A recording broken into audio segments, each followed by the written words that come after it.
Hello, everyone. Welcome to Chasing a Murder. I'm so glad to be back with you guys. And today we are going to be talking about a case attached to a guy by the name of Chad Daybell. He's 55 years old, a Mormon man, father, husband, who supposedly lived for God. Most of his beliefs were based off his personal visions, and he believed that the apocalypse was in the near future. He also believed that Christ's return was in the year of 2024. But many people who are following this case believe that he was saying that the end would actually be in the year of 2022. Where Chad was actually basing his end date information, what it was on, well, it's not 100% clear. However, some of it seems that it's based on the astral projections, their alignments, things like we have the devil comet approaching this year. Also, an eclipse. But we also know in 2015, Chad had his 100% support, believing that the signs of end days were coming and promoted by Julie Rowe, the self-proclaimed prophetess. She believed that she had a near-death experience, though she had not died, and had a warning and message from the heavens from that experience. And in 2015, we had the blood moon. And for Julie Rowe and Chad Daybell and many people within that circle, they believed that this was a certain sign that Christ was to return soon. We have to admit, while our world has seen some crazy things happening since Chad Daybell's arrest back in 2019, things like COVID, which was a virus created by China, threats of war, attacks on Israel, threats of a nuclear war. It's not like it's something we've never seen before. This is something we've seen the history of humans, at least, throughout our lifetime. It just seems to be on repeat.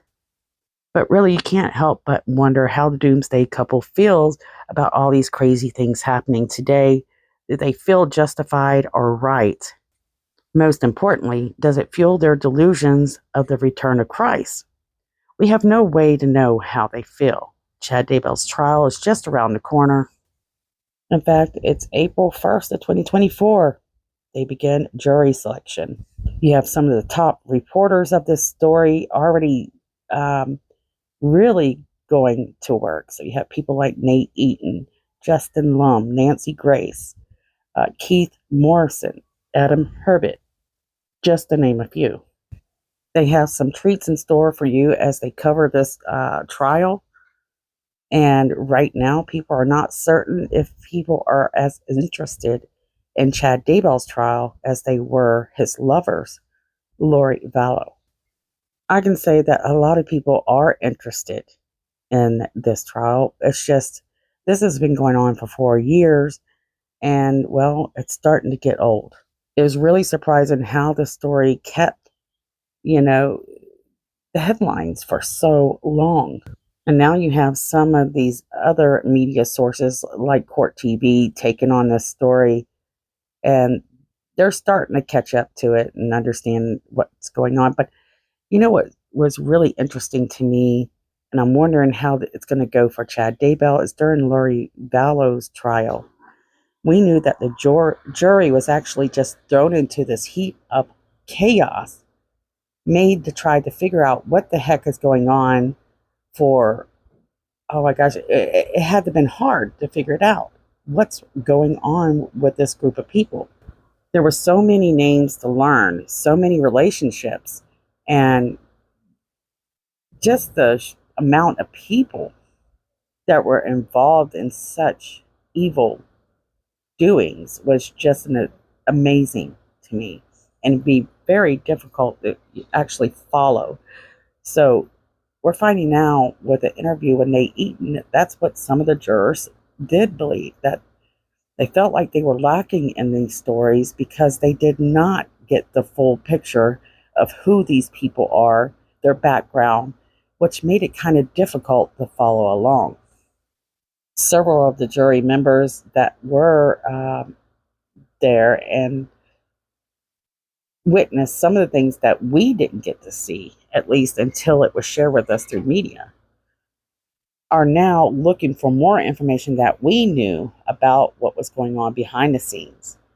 And they're realizing, hey, this lady might have been way worse than we thought. So, they're probably feeling good about their decisions right about now. Now we have Chad Daybell. He's gearing up for court. He has his attorney representing him, which is John Pryor. And a lot of people are trying to figure out, so how's the defense? What approach are they going to take? And guys, it's not too late for a plea deal as of yet. We know that this is a death penalty case. And if anybody is deserving of this death penalty, it would be Lori Vallow and Chad Daybell. But guess what? Lori Vallow got off. You have a lot of people who do not believe in the death penalty, and for good reasons at times, because there's been people that have been trialed and they were innocent. But there are cases like this one where they had part to do with this in some way. If not being the person that pulled the trigger, they at least installed the trigger. Anyone capable of stealing away a 7-year-old and a 16-year-old's lifetime, not just life, more than qualifies for the death penalty, in my opinion. Of course, I would love for you guys to share your thoughts below. So tell me how you feel about, do you think Chad Daybell deserves the death penalty? Do you think it's fair that he's still facing the death penalty now that Lori is just spending a lifetime and behind bars in prison? The fact that I think she deserved it more than he did. Why didn't Lori face the death penalty? Well, it was mistakes brought on by the prosecutors. Some wonder if they did that on purpose. You got to remember, both the defense and the prosecutors, they have an idea of how this trial is going to turn out, just based off the evidence that they have to present, the witnesses, etc., and so on. So you think it's fair that Lori spends a lifetime in prison? Well, according to Kay Woodcock and Larry, they believe, at first I think they were disappointed, but now they believe that it's going to be more punishment for Lori to spend her lifetime behind bars. Well, I hope that helps them out, but I know Lori Vallow, and she lives in such a delusional world that she can get comfortable anywhere she is and make it the world she wants it to be. She will have that the people in the prison catering to her, helping her plan these little events and parties. It's something she's going to adjust to, and it's not something that she's going to sit there and think about what she did and sink deeper and deeper into this dark place. No, she's going to adjust and thrive. Chad Daybell, on the other end, we have to wonder how is he going to deal with this? And what can we expect during his trial? I think you're going to see a few witnesses show up on lists that you didn't expect to show up. I think you're going to hear things that might shock you. And I believe there's going to be more evidence that shows that he had more to do with what was going on with Tylee and JJ, as well as his wife Tammy Daybell and their deaths. You could tell that during Lori Vallow / Daybell's trial that prosecutors and defense were kind of working around evidence, that they're just being really careful how much that they shared in court, knowing that the public will also see and read whatever happened in that courtroom. Some of the star witnesses that really was probably one of the benefiting and the biggest attributes as to why Lori was so easily sentenced was Summer. Her testimony, well, the phone call where she spoke to her sister in jail behind bars when she found out that her niece and nephew were found in the backyard of Chad Daybell's property. So we noticed that John Pryor, well, he had several motions to kind of try to eliminate the jurors from hearing this recorded message or conversation between Summer and Lori. Because remember, Summer was on 48 Hours and a few other reporters did interviews with the Cox family. Very cocky, very sure that her sister would have nothing to do with whatever happened to Tylee and JJ. And then in that recording, she's crying, she's destroyed, and seems shocked to believe that her sister had something to do with something so cruel, evil, or heinous. You got to remember, Lori Vallow was very open about wanting to take people's lives. People like Joseph Ryan, Charles Vallow, Brandon Boudreaux. And for some reason, this family has heard some of this. And we know they have through witnesses, friends of the family. Why would they be so shocked to know that she was capable of carrying out such acts? Well, Chad Daybell met this woman. And immediately we know that those two hit it off as if they had known each other forever. And that's kind of the backstory that they both have, is that they had known each other in past lives, and that they have been married multiple times in lifetimes before. How is it that this couple, and that it wasn't a long amount of time, guys? You got to think they really met closer to the beginning of November, and just months later they're getting married in the temple, and just a couple months after that they're talking about getting married in real life, and their spouses are dying. They have plans to build this grand light city, which they also refer to as the New Jerusalem. And they are on the same page when it comes to ranking people's life forces, let's just say it that way. How strong that spirit is, so how many strings are attached to them still. So the less strings that you have, the weaker your spirit is to being attached to your body. Also, they would refer to these people as zombies.